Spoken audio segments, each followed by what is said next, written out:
Hello everyone. Welcome to my channel. Today I'm doing mini twists and I thought I would film them for you and share some truly never before seen tips. So if you want to take your twist to the next level, be sure to watch until the end.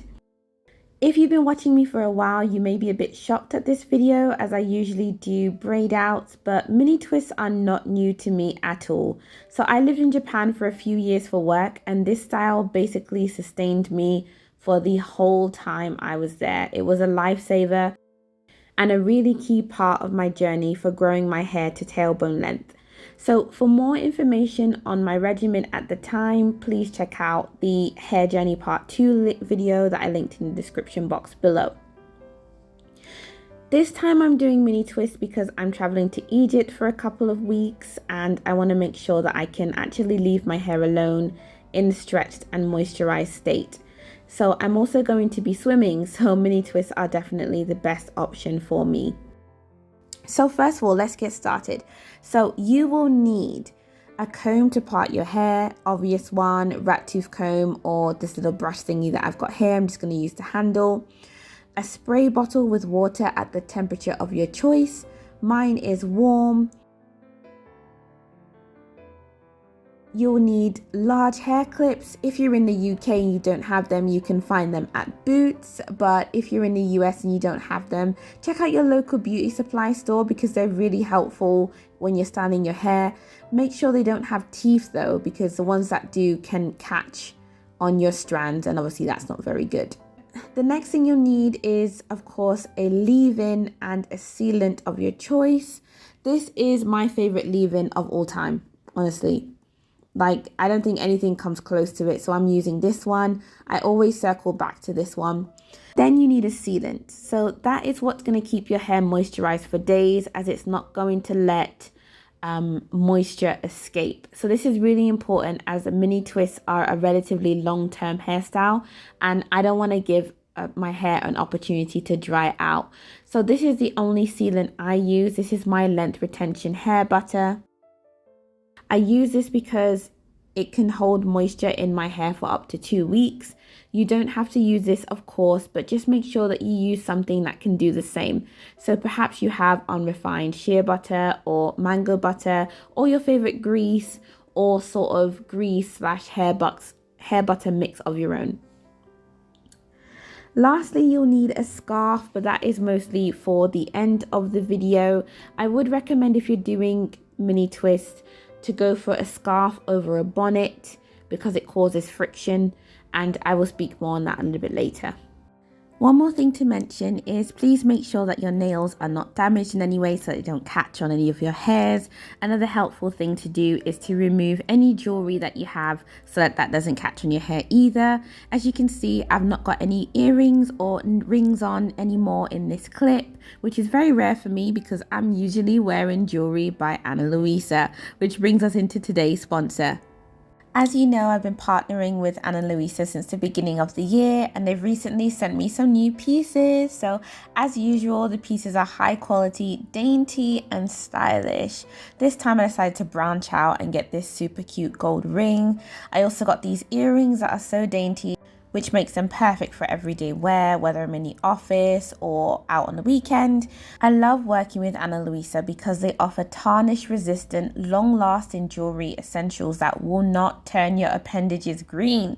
All of their products are also backed by a 2-year warranty, so they extensively test products against things like tarnishing, allergies, damage and breakage.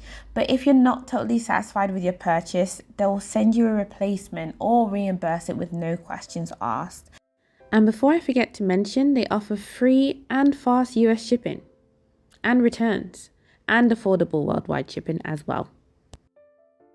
Here are some earrings they sent me a few months ago. Now, these earrings have been to work, they've been asleep, they've been to Morocco, they've been to Egypt. They've been everywhere and they still look exactly the same as the day to me. So for more information, or if you'd like to purchase some jewelry from Ana Luisa, click the link in the description box to get 20% off of your order. I'll also leave a discount code there for you as well. Thank you for listening. Now back to the video. Welcome back, guys. So let's get back into the tips for your mini twist. So again, this is not a product focused video, it's all about technique. So we will not be talking about product application. So it's just for me leave-in and hair butter, that's all. So let's get on to the tips. So the first tip is going to be on parting. So now that we have everything we need, I'm starting here on freshly washed and deep conditioned hair. The first thing I'm doing is taking down all the twists on the back half of my head. The reason for this is because of my first tip. So please make sure to part your hair across the whole of your head rather than twisting from 4 sections. So this is going to basically eliminate the possibility of having any gaps / roads in your hair after you get the finished looks. In the past, I've had an issue. I would put my hair in 4 sections, then I would do my mini twist or my large twist or my braids, whatever I'm doing, and it would basically look like I had a road in the middle of my hair because I twist the ones on the left to the left and vice versa on the right. And so when I'd finally have a look at the back of my hair when I was finished, I'd basically have to retwist basically everything in the middle back portion because it just looked terrible. So the way I learned to avoid this was firstly by working on both sections at the back at once. When we work on them like this, there's a much lower chance of the parting still looking visible in any way. Second tip is that once I've parted a row that I'm going to use, as we see on screen here, I will make sure to keep the twisting direction for most, if not all of the twists on that row the same. So for example, on this row, you can see that I'm twisting over my right shoulder for all the twists until the very last one that I then was able to do over my left shoulder. So most of them are going in the same direction, so there's no chance of there being weird gaps and things like that in between. It can get a little bit uncomfortable, but trust me when I say the finished look is definitely worth it. Here's a visual of my hair a few rows later. As you can see, there are no gaps. You can also see that the line is crooked. I really need to get one of those like 3-way mirrors so I can see what I'm doing back there, but it doesn't really matter when the style is done anyway. Obviously you can't see that. The next tip I want to share is how I keep my hair stretched during the twisting process as well as afterwards. So I don't know about you, but my hair shrinks a lot. I don't mind that.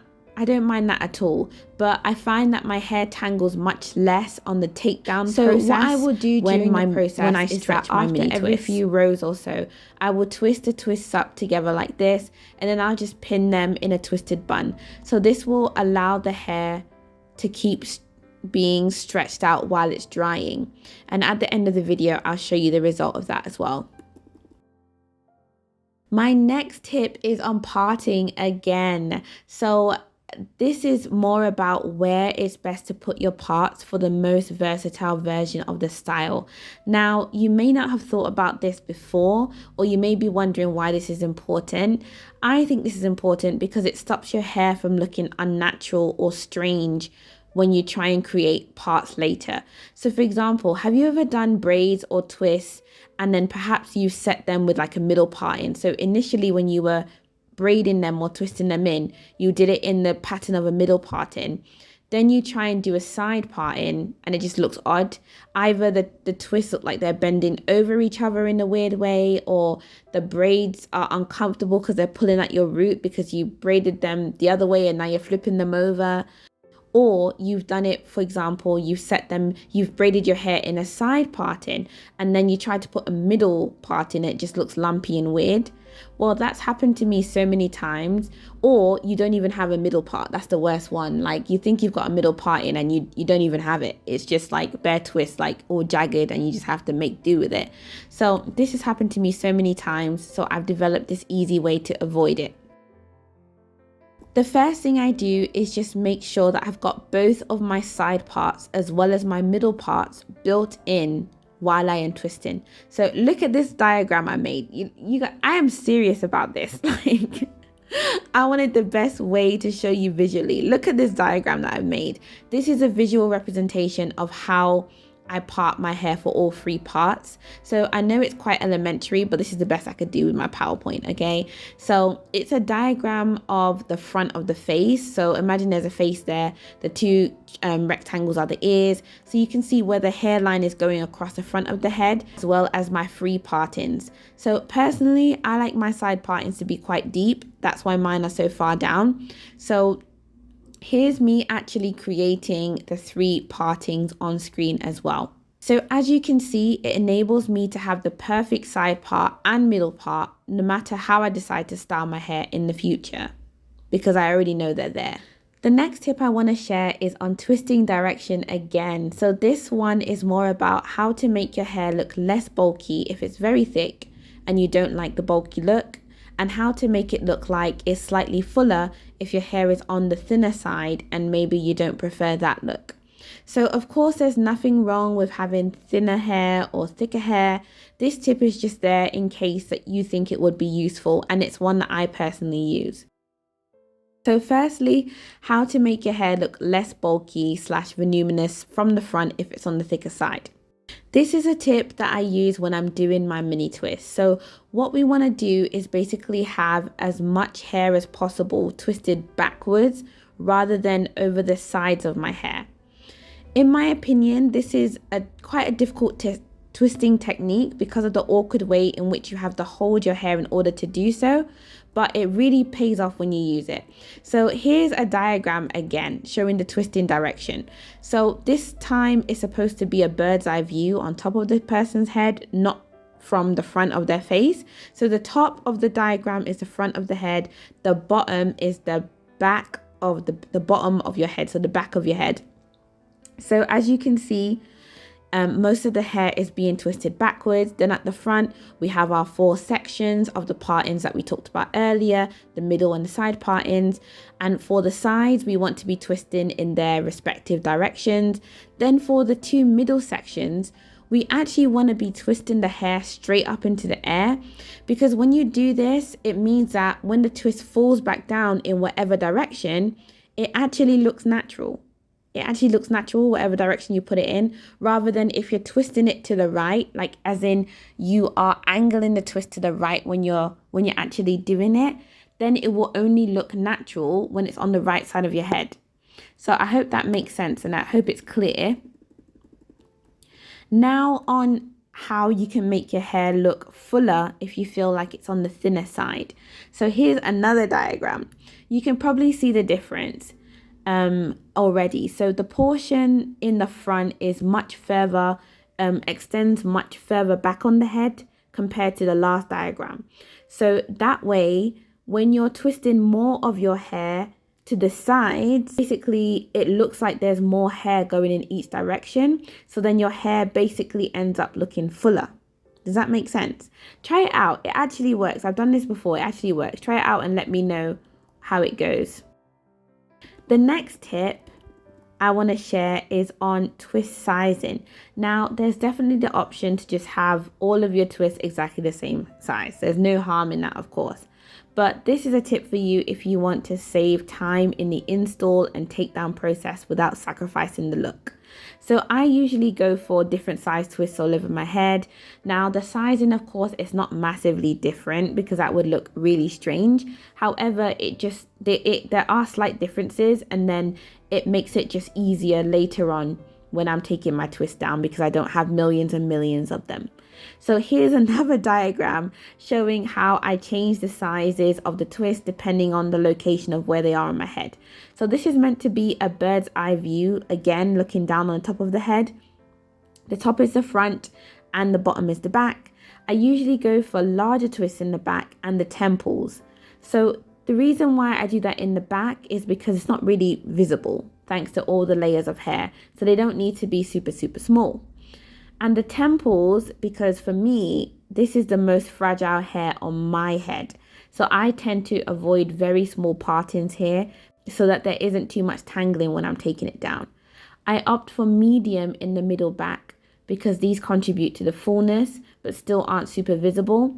Then for the top middle of my head, I make them as small as possible to help with the look of volume from the front and just the overall aesthetic as well. Then for the sides, I make them smaller as well. But the reason I make these ones smaller is because my hair is quite full. So along with the tip that I said earlier about starting most of the twists and making them go backwards on my head, I also make the sides of my head smaller so that the twists lie flatter.